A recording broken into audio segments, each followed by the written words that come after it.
Bushnell Hillyer of Hartford, Connecticut, created a living memorial to her father by founding and overseeing the construction of the Horace Bushnell Memorial Hall, dedicated to serving the community by ensuring support for the arts, science, and humanities.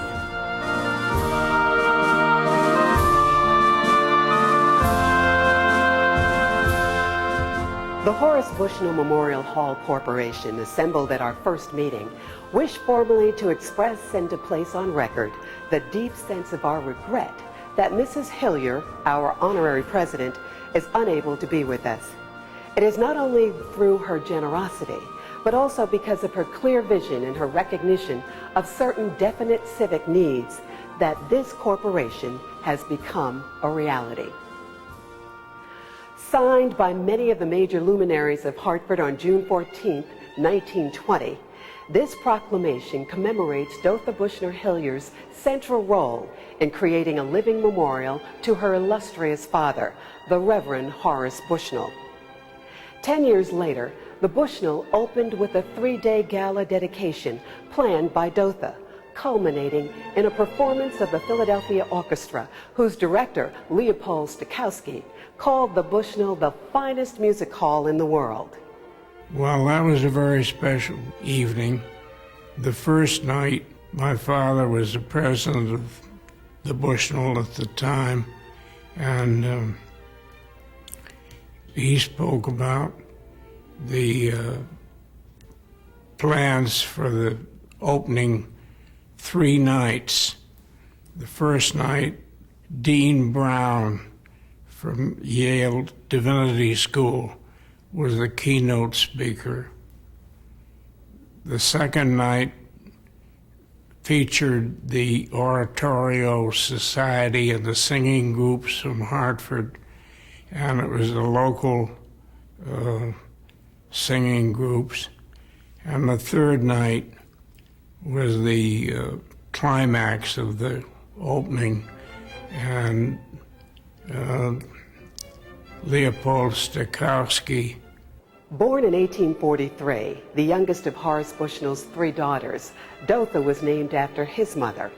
Bushnell had high expectations for his daughters and encouraged them not to feel doomed to any low or vain calling because they were women. A true woman, in his words, was modest, intelligent, sincere, graceful, refined, calm, kind, selfless, smiling, charitable, and pious. As one of the most energetic activists of her day and quite a typical clubwoman of the Reform era, Dotha struggled to conform to the norms of true womanhood while aggressively promoting the causes in which she believed. She even secretly supported the Hartford Equal Franchise League, of which her father disapproved. There was a lecture on philanthropy and women at the Bushnell, and the gentleman who set up the lecture series asked me the question, what was it about Dotha Hillyer that allowed her to be so forward-moving for her generation? And I thought that perhaps having Horace Bushnell as her father and his spiritual guidance gave her a sense of inner peace and strength that other women may not have had. She never seemed to question herself in anything that she wrote or did. She was ahead of her time. At the age of 36, Dotha married banker and philanthropist Appleton Hillyer. They too had 3 daughters, only one of whom, Mary, survived to adulthood. Dotha was in her 50s when she first served as president of Hartford Civic Club. Under her leadership, the club promoted cleaner streets, better housing and education, vacation schools, playgrounds, and other forms of wholesome recreation for new immigrants and young adults who had come to Hartford to work in war-related industries. It has been said that Dotha herself was either directly or financially involved in every major reform campaign in Hartford from 1890 to 1930. She and her husband were also principal benefactors of the West Hartford Science Museum and Hartford's original YMCA, including the education department that would evolve into Hillyer College, later to become part of the University of Hartford.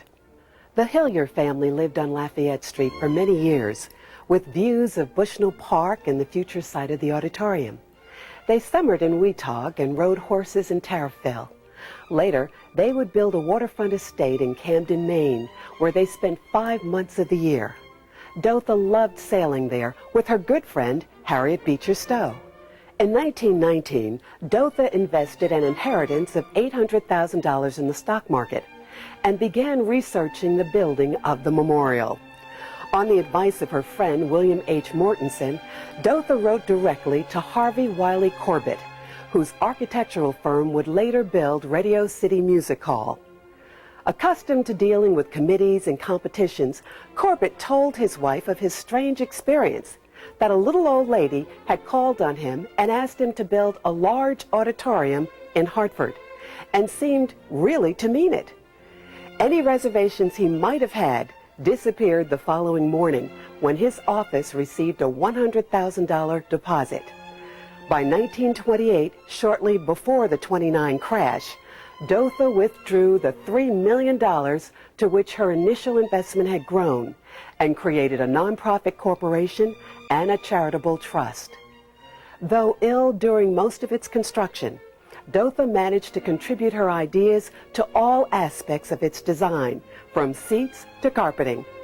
Her most inspired decision may have been the hiring of Barry Faulkner to create the immense ceiling mural of Art Deco fame. Dotha Bushnell Hillyer died in 1932, having set foot in her great auditorium only once for a brief organ concert. Today, the Bushnell is home to the Hartford Symphony Orchestra and continues to host countless world-renowned musical and theatrical events. Built as a tribute to her father, the Bushnell stands today as a tribute to the enduring artistic and civic contributions of its founder and guiding spirit, Dotha Bushnell Hillyer.